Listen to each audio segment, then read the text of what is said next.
Bonjour chers auditeurs de l'émission Le Pain Matinal, une production du ministère Ta Seconde Chance International, un rendez-vous qui nourrit ton âme et t'invite dans la présence de Dieu chaque matin. Cette émission comprend deux moments forts. L'exhortation présentée par Dr Dorian pour fortifier ta foi et la parole en mission ou bien les promesses de Dieu proclamées pour libérer ta victoire. Lorsque tu arriveras dans cette deuxième rubrique de la parole envoyée en mission, je te prie de délier ta langue, de proclamer avec foi pour libérer ta victoire. Alors, bien-aimé, installe-toi, reste jusqu'à la fin, car chaque parole est une semence de vie pour ta journée.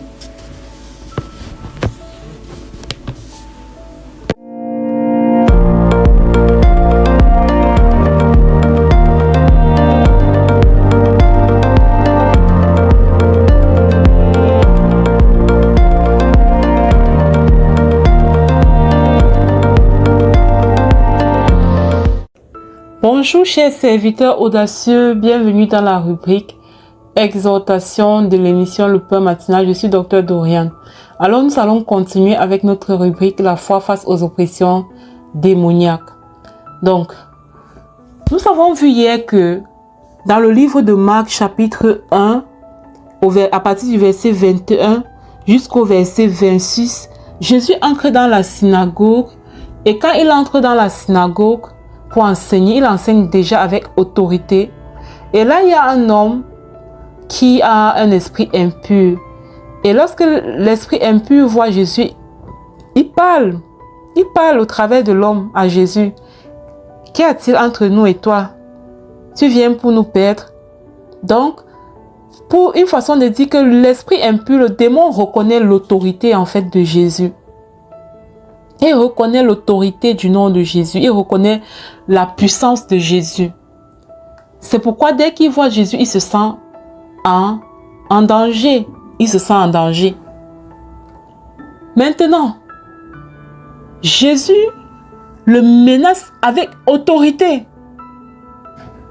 Le mot que tu dois retenir ici, c'est autorité. L'autorité, bien aimé, ce n'est pas forcément crier pour que tout le quartier entende. Mais c'est adresser à cet esprit avec une certaine fermeté, avec une certaine assurance, avec une certaine foi. C'est-à-dire, quand Jésus a dit, tais-toi, sors de cet homme, il n'était pas en train de demander la permission au démon. Il n'était pas en train de demander si le démon voulait bien partir. Il connaissait le pouvoir. Il était tellement conscient de son pouvoir sur cet esprit impur qu'il pouvait lui dire, tais-toi, sors de cet homme. Mais nous sommes dans une société où on accepte, c'est-à-dire, on accepte facilement le mal, on tolère le mal, on tolère que les choses ne vont pas comme ça devrait, on accepte. Maintenant, qu'est-ce qui fait que l'homme à qui au départ le pouvoir avait été donné de dominer, qu'est-ce qui fait que ce dernier finalement, au lieu de dominer, c'est lui qui est dominé. Oui, c'est lui qui est dominé. C'est quoi? C'est le péché. C'est le péché. Le péché a affaibli l'homme. Le péché a affaibli l'homme. Le péché a rendu l'homme vulnérable. Le péché a rendu l'homme vulnérable. Le péché, c'est le fait de manquer le but. Et ça a commencé dans le jardin d'Éden. Lorsque Adam et Ève sont allés à l'encontre de la volonté de Dieu. Maintenant, pour nous aujourd'hui, Jésus-Christ a payé le prix pour notre salut. Il a payé ce prix à la croix de Golgotha en versant son sang. Pour que la déconnexion qui s'était opérée dans le jardin d'Éden entre l'homme et Dieu, qu'il n'y ait plus ça, qu'il y ait une réconciliation. Parce que c'est dans la réconciliation avec Dieu que nous retrouvons notre statut, comme le dit la parole, à tous ceux qui ont cru, à tous ceux qui ont cru, en fait. Il a donné le pouvoir de devenir enfant de Dieu. Donc, ceux qui ont cru en Jésus, ceux qui ont cru en Jésus, ça veut dire ceux qui ont cru à l'œuvre de rédemption de Jésus à la croix. Il a donné le pouvoir de devenir enfant de Dieu. Et devenir enfant de Dieu ici veut dire être à nouveau reconnecté à Dieu par le Saint-Esprit, récupérant ainsi l'héritage qui avait été perdu. L'héritage ici, c'était vraiment l'héritage, le mandat de domination en fait.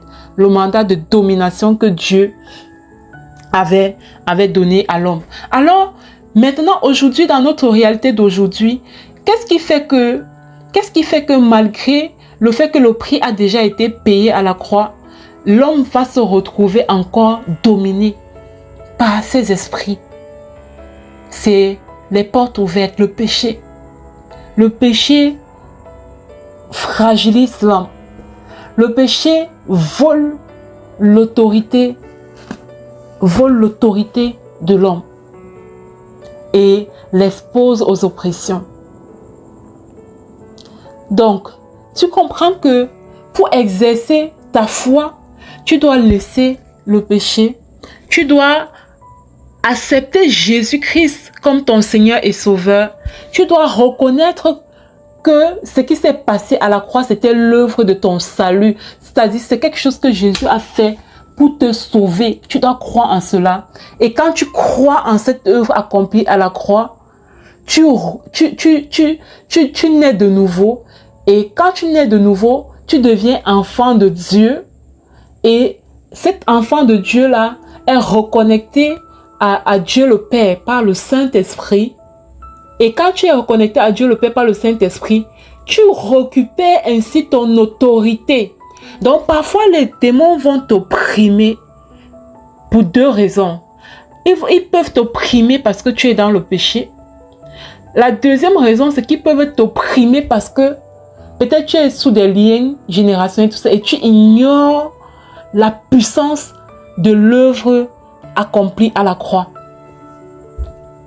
Tu ignores la puissance de l'œuvre accomplie à la croix. Tu ignores ça. Et tu ne peux pas exploiter un pouvoir que tu ignores en fait. Et Jésus-Christ nous a transféré, c'est-à-dire le pouvoir que nous avions perdu, le pouvoir de dominer. Mais Jésus-Christ est venu restaurer ce pouvoir de domination. Il a dit, voici, je vous donne le pouvoir de marcher sur les serpents et le scorpion. Et ce n'est pas seulement la seule partie de la parole. Il y a d'autres paroles où, en fait, je pense que quand il choisissait ses disciples, où il dit, je vous donne le pouvoir. Je vous donne le pouvoir. Tout ce que vous allez lier sur la terre sera lié. Tout ce que vous avez lié au ciel sera lié. Donc Jésus est venu nous restaurer le pouvoir qui nous a été volé par l'ennemi. Voilà. Il est venu restaurer ce pouvoir-là en fait. Donc du coup, quand tu en prends conscience et que tu donnes ta vie au Seigneur, tu abandonnes tes vaines manières de vivre, ton péché, et que maintenant tu donnes ta vie à Jésus.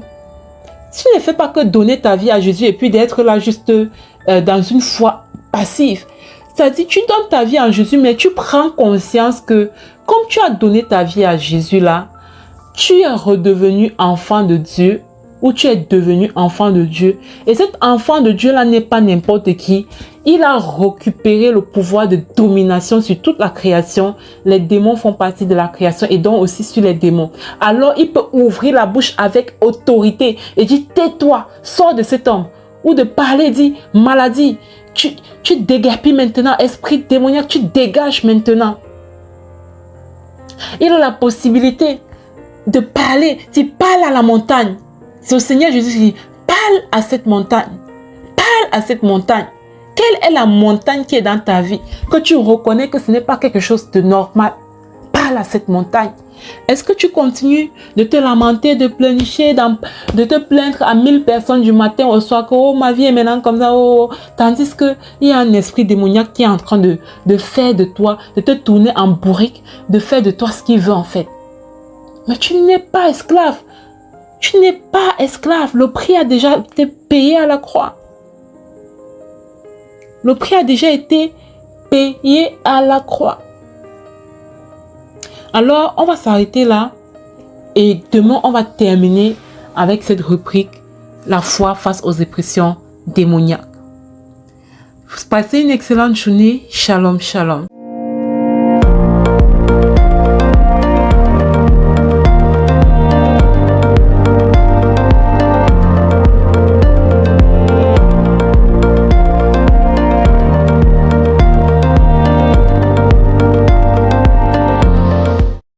Bienvenue dans cette deuxième partie de l'émission Le Pain Matinal du ministère Tasson Chance et Selena pour la parole proclamée, déclarée et envoyée en mission.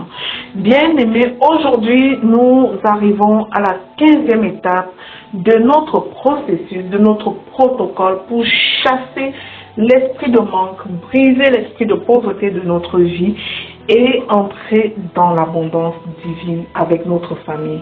Bien-aimé, aujourd'hui précisément, je vais t'inviter à couvrir ta famille de bénédiction. Nous allons couvrir nos familles de bénédiction. Nous allons prophétiser sur nos enfants. Nous allons déclarer que notre maison est le territoire de prospérité. Nous allons déclarer que nous sommes des familles de bâtisseurs et de donneurs pour le royaume de Dieu. Le Psaume 23 nous révèle un Dieu qui conduit, protège et pourvoit. Lorsqu'il est notre berger, sa paix et sa provision s'étendent au-delà de nous. Elle couvre notre famille, notre maison tout entière et les générations à venir, c'est-à-dire notre descendance. Couvrir nos familles de bénédiction, c'est reconnaître que chacun de nos foyers est un territoire spirituel marqué par Dieu. Un lieu où Dieu désire établir la sécurité, l'abondance et la paix. Alors, prophétiser sur nos enfants, ce n'est pas anticiper par crainte, mais c'est déclarer par la foi.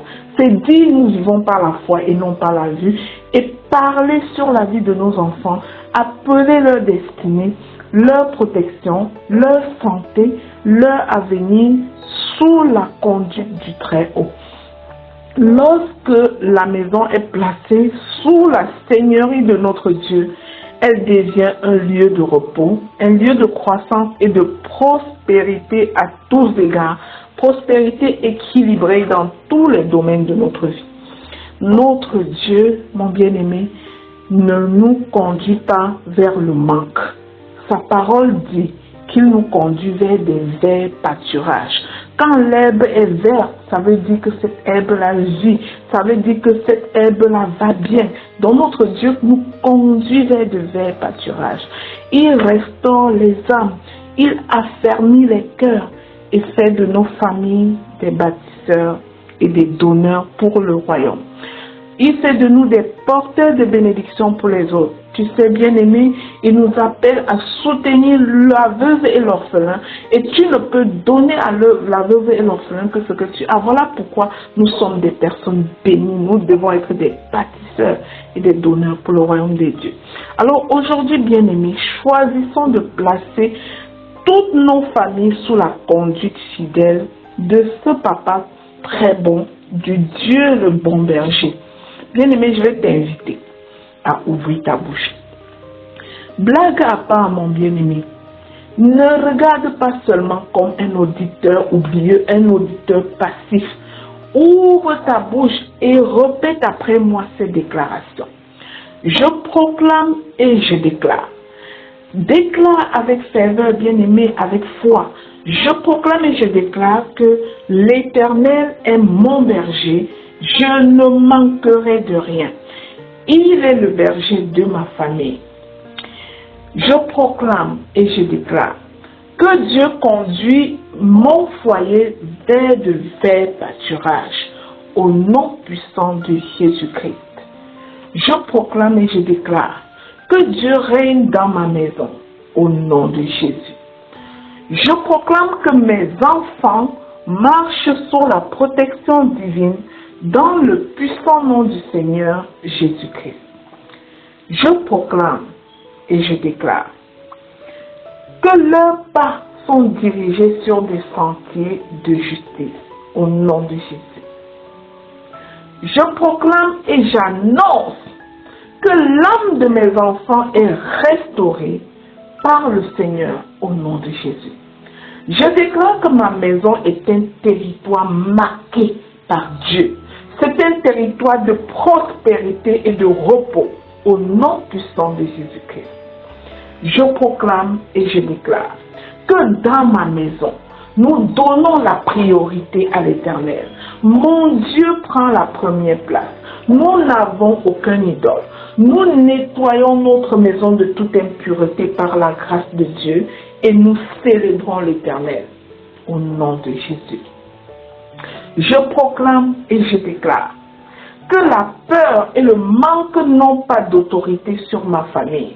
Au nom puissant de Jésus, nous appelons la bénédiction et elle arrive. Notre bouche contient toutes sortes de bénédictions. Nous prophétisons. Nous appelons la bénédiction et elle arrive. Au nom puissant de Jésus-Christ, je proclame et je déclare que Dieu prépare une table de bénédiction pour mon foyer. Au nom puissant de Jésus-Christ, je proclame que cette bénédiction vient du ciel. La richesse du ciel s'établit et est manifeste dans ma maison. Au nom puissant de Jésus-Christ, je proclame et je déclare que l'abondance de Dieu déborde dans notre maison. Nous sommes dans l'overflow. Au nom puissant de Jésus-Christ, le débordement est manifeste. Nous sommes les témoins de la gloire de Dieu sur cette terre. Au nom puissant et glorieux de Jésus-Christ, je proclame et je déclare que ma famille est une famille de bâtisseurs. Au nom puissant et glorieux de Jésus-Christ. Je proclame que nous sommes des donneurs, guidés par la sagesse de Dieu. Nous sémons dans la bonne terre et nous récoltons au centuple, comme Isaac, au nom puissant de Jésus-Christ. Je proclame et je déclare que ma famille et moi, nous sommes de la descendance d'Abraham. Et l'alliance de Dieu sur la vie d'Abraham descend jusqu'à notre génération. Au nom puissant de Jésus-Christ, je proclame et je déclare que la bonté et la grâce m'accompagnent et accompagnent chaque membre de ma famille tous les jours au nom puissant de Jésus-Christ. Je proclame et je déclare que notre foyer demeure sous la fidélité et la provision de Dieu. Au nom puissant et glorieux de Jésus-Christ. Je scelle et sécurise ces proclamations dans le sang précieux du Seigneur Jésus-Christ. Elles sont oui et amen dans chacune de nos familles. Amen, amen, amen. Bien-aimé, n'oublie pas de partager cette émission autour de toi pour être à ton tour un canal de bénédiction pour les autres.